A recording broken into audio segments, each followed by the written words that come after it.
Oh boy, okay, so 2 bad games in a row. You guys ready for this? Because I'm not.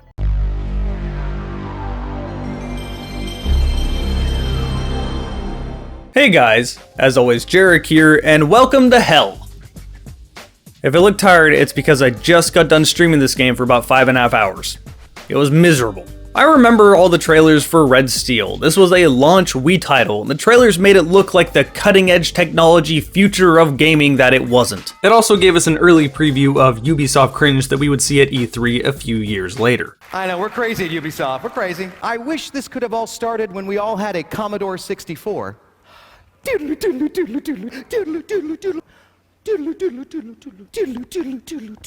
do it with me. I said everyone, come on. Epic fail right here, yikes! Then the game came out, and it flopped hard. So what went wrong and why is it so bad? Honestly, most of the problem isn't that it's horrible, but I'll explain as we go along. I'll start by getting the positivity out of the way because I really want to be negative about this game, and I did not have fun with it. Let's talk about the graphics. This is a pretty good looking Wii title. Not just a launch Wii title, but overall, for the platform, this is a decent looking game. It overuses Bloom a little bit, and I'm pretty sure the lighting is baked in, but still, it's pretty damn good looking for the weak platform that it's on. It even has a lot of nice explosion effects and particle effects. And trust me, everything explodes in this game.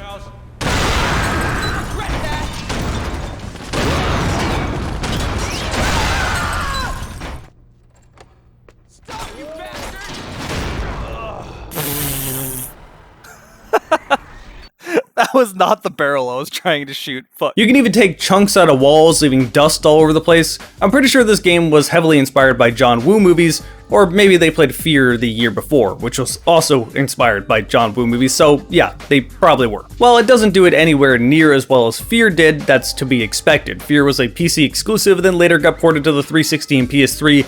The Wii is basically a beefed up GameCube and is not that strong. So the fact that they even did it at all is pretty impressive. Red Steel also has a surprisingly good soundtrack, which is what I've been playing in the background this entire time. Although there is one track in this soundtrack that they use pretty often that always made me want to die.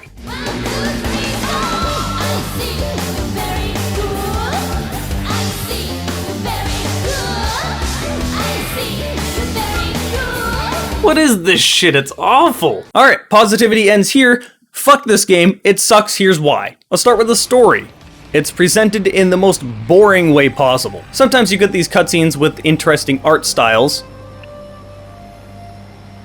It looks like she's crying cum. What the fuck? But vast majority of the time, when the story is being explained to you, it is being monologued at you. The presentation of the story is incredibly dry and bland.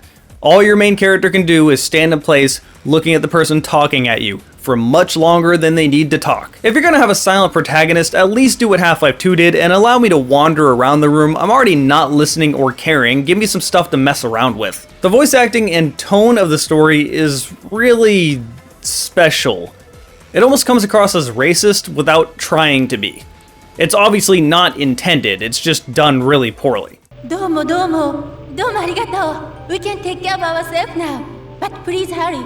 Save our sisters. Like, I think they were actually trying to make a good story here. I don't think any of this is self-aware. Honestly, the story feels like some boomer tried to make an anime. We got weeaboomers now. Anyway, what's the story actually about? Well, it's incredibly straightforward. You're a bodyguard in LA about to tell your fiance's dad that you want to marry her. As it turns out, your fiance's dad is the head of the Yakuza.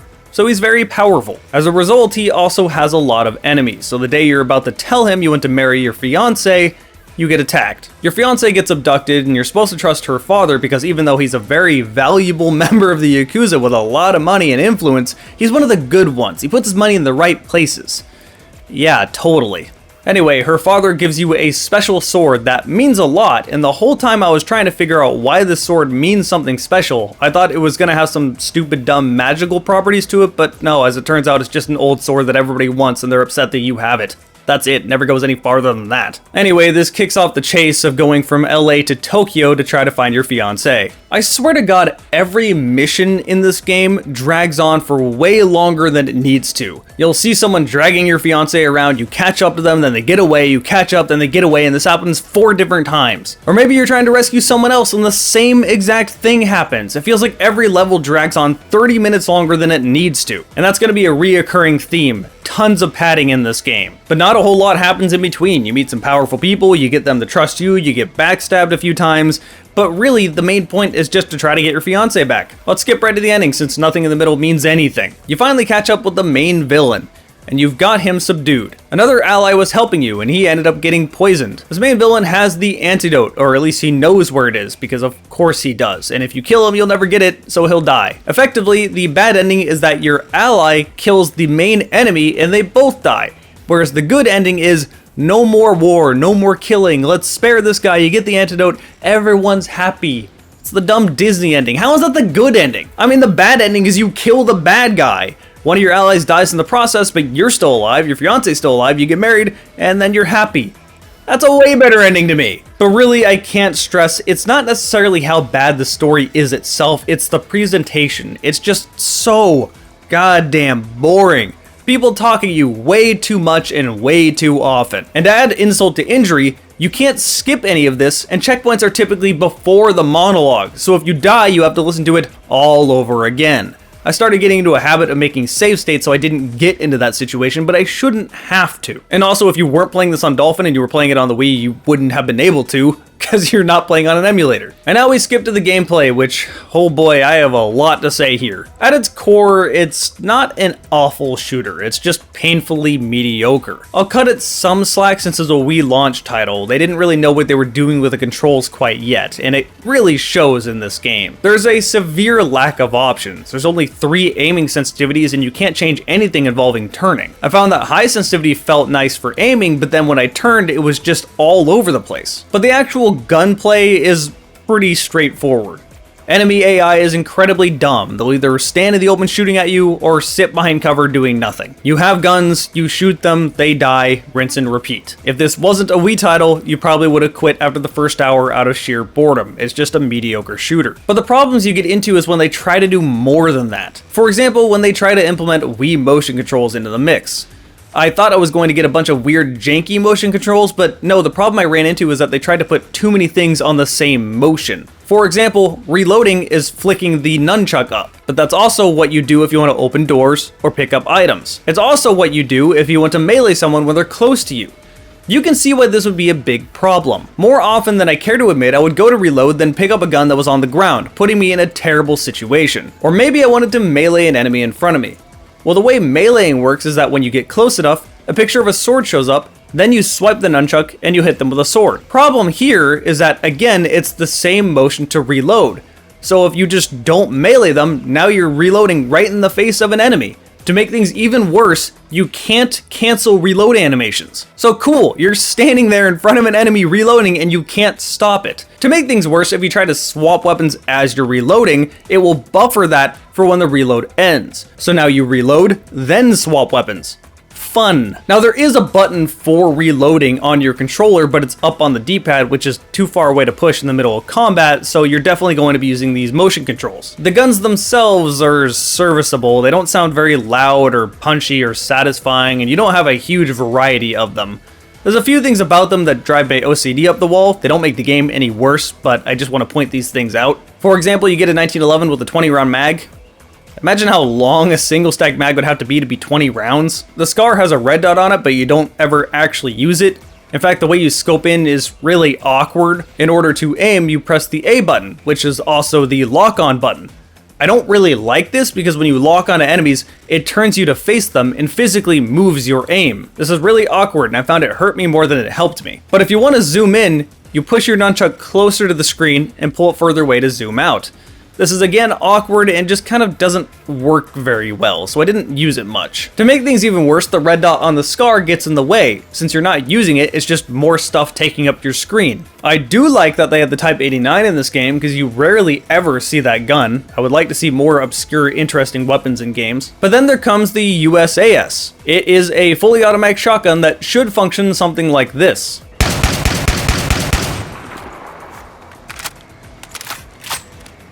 But instead in this game, it is semi-automatic, and you can't really spam it very quickly. What's the point of adding in a fully automatic shotgun if you don't actually make it fully automatic? Come on. But again, the gunplay itself is honestly not that bad, it's just painfully mediocre.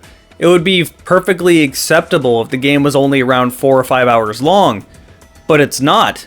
It's closer to 9. So you're going to be doing the same thing for 9 hours in a row. The amount of hate I started getting for this game is similar to that of Chaser, where on its own it's fine, but it just won't end. But then we get to the sword combat, and this is really where my hatred comes in. For some odd reason, they felt the best course of implementing a sword into a first-person shooter was to make it part fighting game. I don't know why. No one's going into a first-person shooter to play a fighting game, but sure, why not? These are duels, they're one-on-one. The controls are pretty straightforward. You swing the nunchuck to slash at the enemy. These are effectively light attacks. You can get some special moves that will end up being heavy attacks that are utterly useless because they never hit the enemy. They will always block them or dodge them or just hit you while you're in the process of doing them. In your left hand, you hold a broken sword, which you can parry or block their attacks with a well-timed swing of the nunchuck. And there's even a combo system where you can string certain moves together to do certain combos. This sounds all fine and dandy, but in all reality, the best thing to do is just to spam light attacks, because most of the time that works out perfectly fine and is the fastest thing to do. When that fails, you just parry the enemy with your broken sword and then continue to slash at them with light attacks soon after. The combos are incredibly inconsistent. Most of the time they just don't hit the enemy, or the motion controls don't work and don't register what you were trying to do. This is also a problem with parrying. You try to parry, and you definitely did the motion, but nothing happens, and you get hit. Fun. Now, the enemy isn't just standing there letting you hit him. I mean, he is a lot of the time because the AI is stupid, but they do more things than that. If they're trying to do a light slash at you, you can again block it or parry it away. If they do a heavy attack, you can dodge it. After you dodge, you can then punish his slow attack. Until you get later in the game, where suddenly the rules change because fuck you, no fun. Things had been working perfectly fine throughout the entire game, but their attempt to make things more challenging is just to not allow you to punish the enemies in these ways. You just dodge their heavy attack and try to punish them, too bad they can immediately parry it and attack you. Fundamental things like this constantly change, and it's really frustrating. To make things even worse, when enemies hit you, they'll end up getting a free 1, 2, 3 hits on you. It looks like there's just enough time to react to get away after the first hit, but there is not, and it feels really bad. Now, don't get me wrong, these battles are not difficult, and that's not what I'm complaining about. It's just that they take up so much time. They stop the game immediately. Every time they showed up, I groaned, because I know that's what I'm going to be doing over the next 1-2 minutes instead of continuing moving forward. Not to mention, these duels happen in a small enclosed area, so you will end up backing your opponent into a wall. When this happens, the fight stops, and you both slowly shuffle back to the center of the arena where you can start the fight again. This wastes so much time. Imagine if you just were not allowed to do wall combos in Tekken. Every time you went to start doing one, the game would stop and you'd slowly shuffle back to the center of the arena. Why? To make things even worse, they added so many of these in the game, and there didn't need to be this many. Oftentimes, you would go directly from one sword battle into another room where another one popped up. Why? If they wanted to implement sword fights like this, they should have done it for bosses or mini-bosses with characters that actually meant something. Instead, most of the time you're just fighting grunts or henchmen. Why? I have a gun, why can't I just shoot them? My frustration with these moments isn't just that I'm playing a shooter and I don't want to be playing a fighting game, although that is true. Imagine if you were playing Battlefield 3 and then in order to cap a point you suddenly had to play For Honor. Why? The real frustration is just that it feels like it's wasting my time, and that's the best way I can describe this whole game. A waste of your time. It never ends, there's constantly something delaying the plot from moving forward, and you constantly have to do another monotonous task time and time again. It all blends together. I can't even really remember specific levels that much, with the exception of one. One level that tried to do something different, and it was even more miserable. There's this sort of fun house run by this crazy dude. You should probably find the switch to turn the power back on. That is, of course, if you manage to stay alive. I hope you're not afraid of the dark. It's an interesting environment. Basically, it's a murderous escape house. You have to deal with certain puzzles, deal with people trying to kill you, and escape. Problem is, quite a few of these moments really missed their mark and had things that would insta-kill the player and put them way back. This is where I started using save states. For example, you're on a roller coaster, you need to shoot the bombs in front of you before you run into them so you don't die. In all reality, shooting them would still blow up the rails, but whatever, ignore that. The problem is I could shoot directly at these and they just wouldn't blow up and they'd kill me anyway.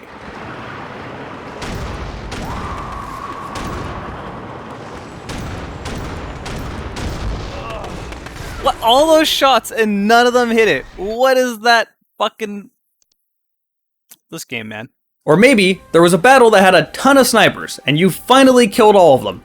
Now you have to make your way up this slope with a bunch of bombs raining down on you that will insta-kill you, and if you die, you have to deal with those snipers all over again. This is the shit that will drive you crazy in games. This is also the same sort of shit they did with the sword battles time and time again. Anytime you had a sword duel or something, I guarantee you the checkpoint was only before that sword duel and there wasn't one after. It effectively feels like you just got done fighting this boss that wasn't difficult, it just wasted your time, and then if you die you have to do it all over again. Again, I started abusing save states here because holy fuck that, I don't want to waste my time with that one. I even had one situation where it put me back 2 sword duels. I beat someone in a duel, I had another gunfight, I beat someone else in a duel, I died after that sword fight, and it put me back 2 duels.